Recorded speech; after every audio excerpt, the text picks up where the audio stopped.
Le juge Harold Brenner croyait qu'il allait prononcer la sentence contre un adolescent naïf jusqu'à ce que l'accusé commence à démonter l'affaire comme s'il était un avocat chevronné. L'air dans le tribunal du comté de Los Angeles était lourd, presque étouffant. Les rangées de spectateurs remplissaient la galerie, murmurant entre eux tandis qu'ils observèrent la scène. La table de la défense semblait trop grande pour le jeune homme qui se tenait à côté, les mains dans les poches et le menton à peine relevé, juste assez pour montrer qu'il n'avait pas peur. Mateo Ramirez, 18 ans, accusé de vol de voiture et de résistance à l'arrestation. Les accusations étaient assez graves, mais le regard du juge Brenner montrait clairement que le vrai procès n'avait pas grand-chose à voir avec la loi. Brenner s'était adossé à son siège, tapotant machinalement la surface polie de son estrade.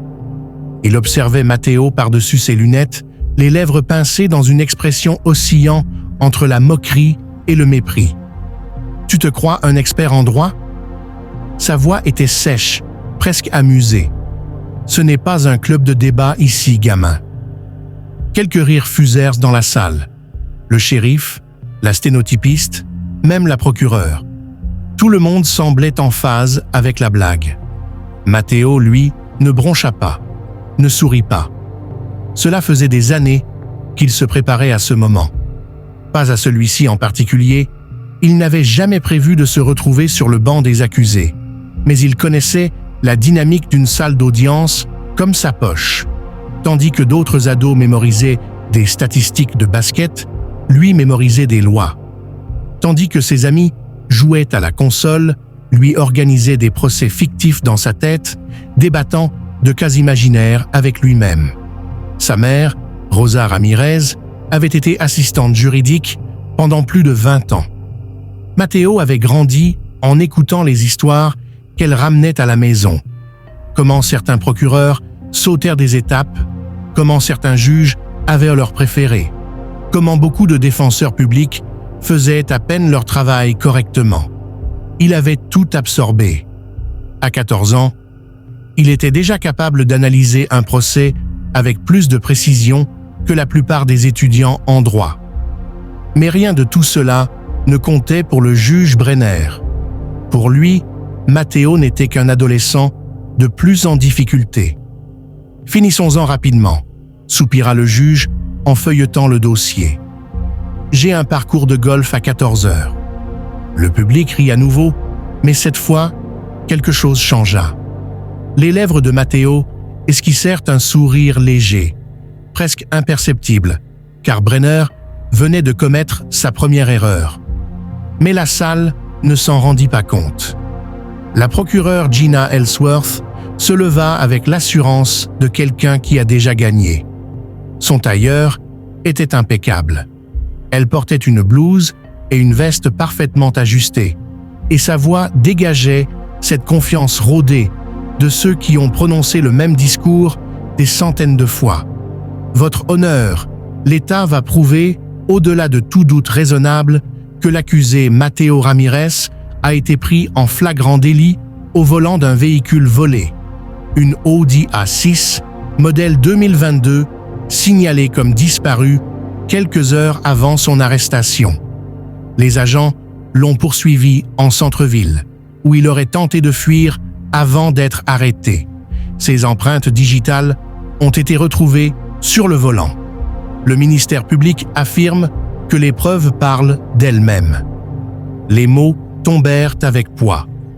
Le public se tortilla, murmurant entre eux. En surface, tout semblait évident. Une voiture volée, une poursuite, une tentative de fuite. Le juge Brenner jeta un œil à Mateo par-dessus ses lunettes, puis se tourna de nouveau vers Ellsworth. Continuez. La procureure s'approcha de la barre des jurés, ses pas résonnant avec une assurance étudiée.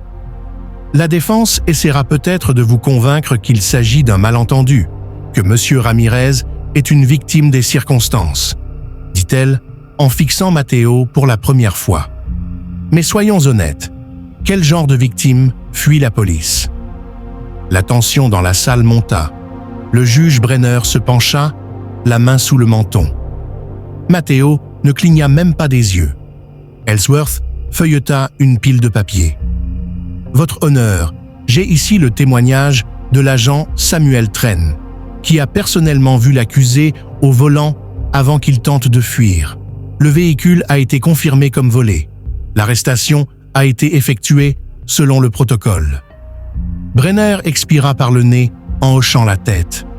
Cela semble assez simple. Pour la plupart des gens dans la salle, ça l'était sûrement. Une voiture volée, une poursuite, une arrestation. Mais Matteo avait passé trop d'années à étudier les procès pour ne pas voir les failles de cette version. Il resta pourtant silencieux, observant, attendant. Le juge Brenner frappa légèrement son maillet sur l'estrade. « Bien, voyons ce que dit la défense. » Il se tourna vers l'avocate commise d'office de Matteo, une certaine Isabelle Torres, qui n'avait guère dit plus de 3 mots depuis son arrivée. Elle se leva, visiblement nerveuse. « Votre honneur, mon client… » Matteo posa une main sur le bras de l'avocate, une demande silencieuse. Elle hésita, puis se rassit. Ce fut la première fois que Matteo parla. « Je vais me représenter moi-même, votre honneur. » Un silence total s'installa. Le juge Brenner le regarda, amusé. « Tu vas te défendre tout seul ?» La voix de Matteo était calme et ferme. « Oui, votre honneur. Je vais assurer ma propre défense. » Un murmure traversa le public. Le shérif haussa les sourcils. La procureure Ellsworth laissa échapper un rire bref. « Ça promet. » Mais plus personne ne trouvait ça drôle quand Matteo fit un pas en avant, car tout allait changer. Le poids de la salle reposait désormais sur lui. Il ajusta sa posture, toujours les mains dans les poches. Il laissa le silence s'installer un peu plus longtemps, juste assez pour rendre tout le monde mal à l'aise. Puis, il parla enfin. « Votre honneur, avant de commencer, je voudrais confirmer quelque chose avec le ministère public. » Ellsworth leva un sourcil, croisant les bras. « Allez-y. » Matteo avança d'un pas lent. « Vous avez dit que l'agent Samuel Tren m'a vu personnellement au volant avant que je sois arrêté. »« C'est exact, » répondit Ellsworth avec impatience, presque ennuyé. « Et ce témoignage est consigné dans son rapport, n'est-ce pas? » « Bien sûr. » Matteo acquiesça et se tourna vers le juge Brenner.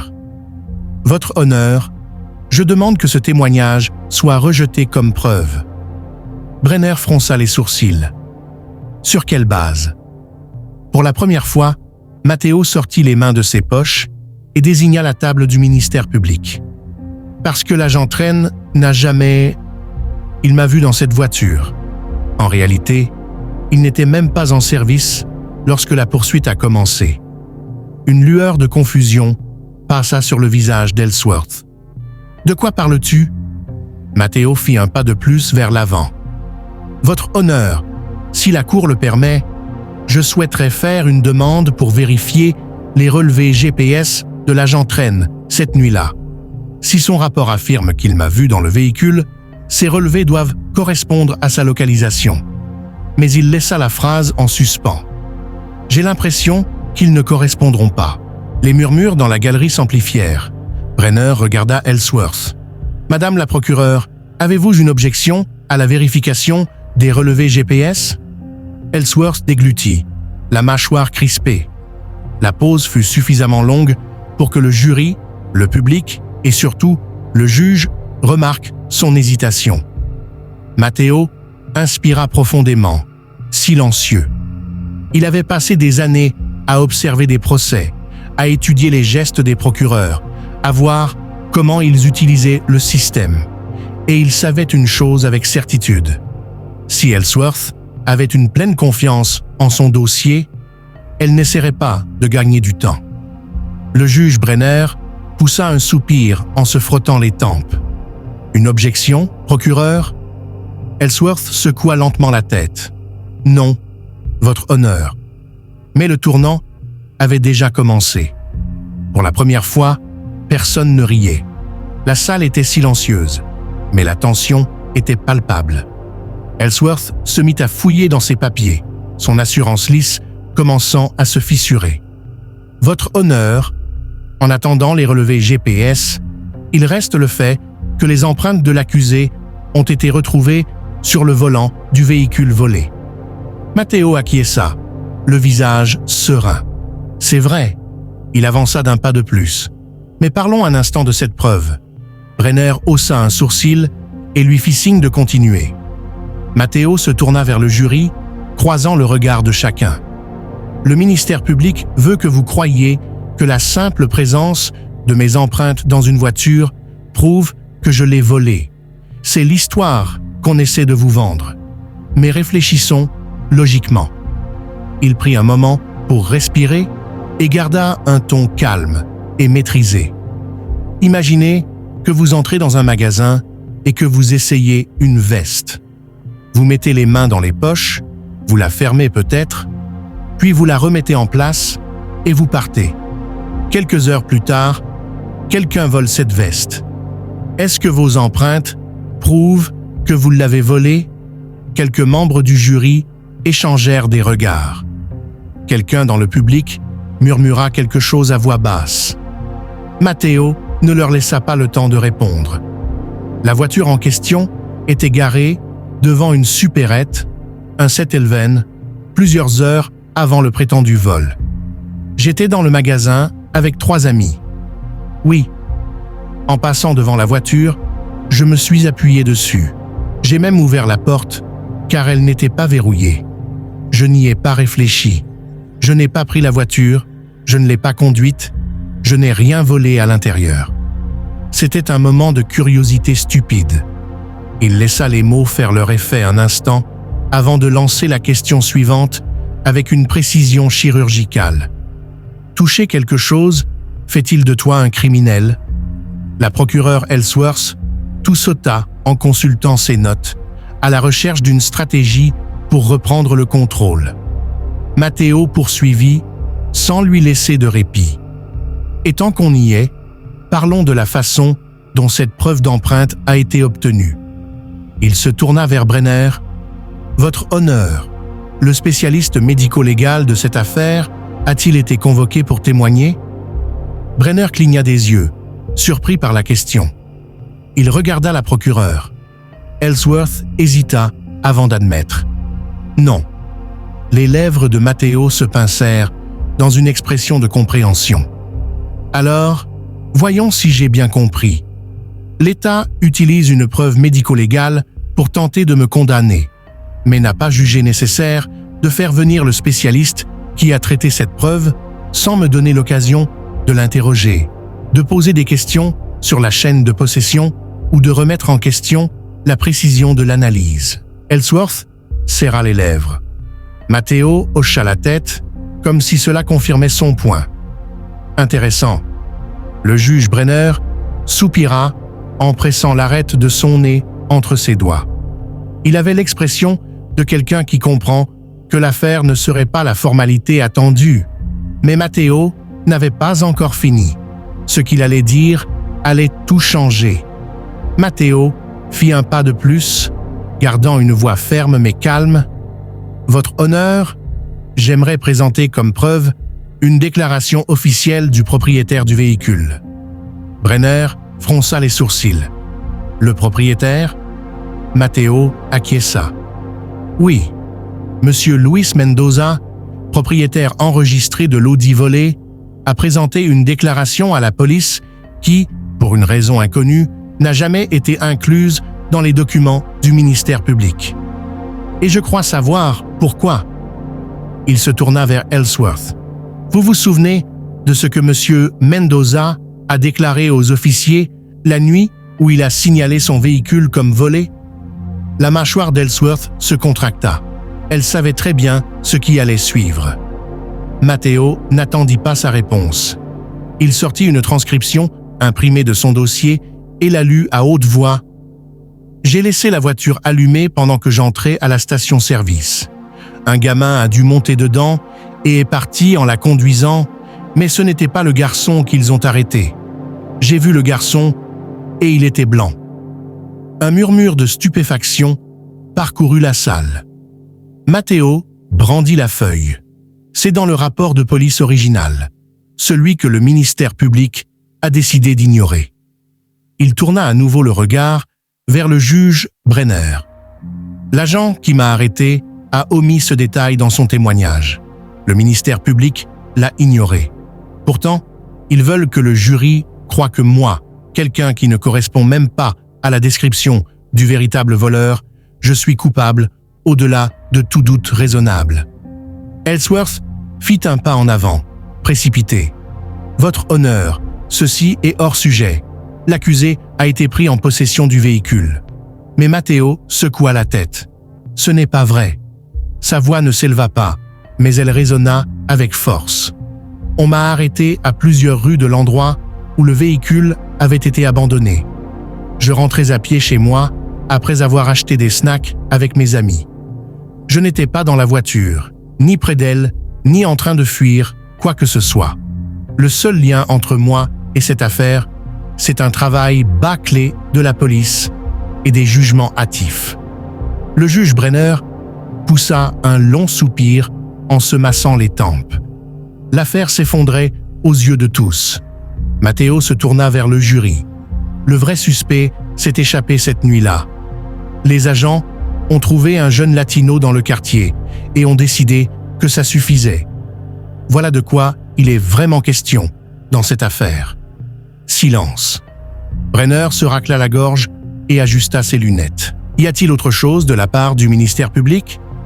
Ellsworth resta figé, le visage rougi. Non, votre honneur. Le juge Brenner soupira. Il observa Matteo un long moment. Puis il tourna les yeux vers les jurés. Finalement, il inclina la tête et prononça les mots que tous allaient retenir. Affaire classée. Un bref instant de stupeur précéda le chaos. La moitié de la salle explosa en murmures. Certains incrédules, d'autres soulagés. Les journalistes se mirent à gribouiller frénétiquement dans leurs carnets.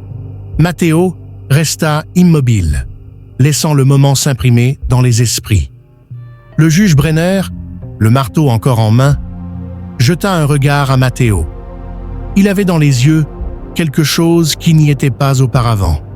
Une forme de reconnaissance, peut-être même un peu de remords. Matteo soutint son regard, puis se retourna pour partir. Mais juste au moment où il atteignait la porte, le juge parla à nouveau. « Monsieur Ramirez. » Matteo s'arrêta sans se retourner. Brenner hésita, puis déclara « Vous devriez envisager d'étudier le droit. » Matteo esquissa un sourire en coin. Il n'avait pas besoin d'y réfléchir. Il était déjà en route. À l'extérieur du tribunal, l'air était rempli de voix. Les journalistes se pressaient sur les marches, les caméras clignotaient, les micros tendus comme des armes. « Matteo, savais-tu que le juge allait classer l'affaire? Que vas-tu faire maintenant? Qu'est-ce que ça fait d'avoir surpassé une procureure avec des années d'expérience? » Matteo remit la capuche de son sweat. Il ne cherchait pas le spectacle. Il ne s'agissait pas de prouver son intelligence, mais de quelque chose de bien plus important. Sa mère, Rosa, l'attendait au bas des marches, les bras croisés et le visage impassible. Elle l'observa quelques secondes, puis secoua la tête avec un soupir.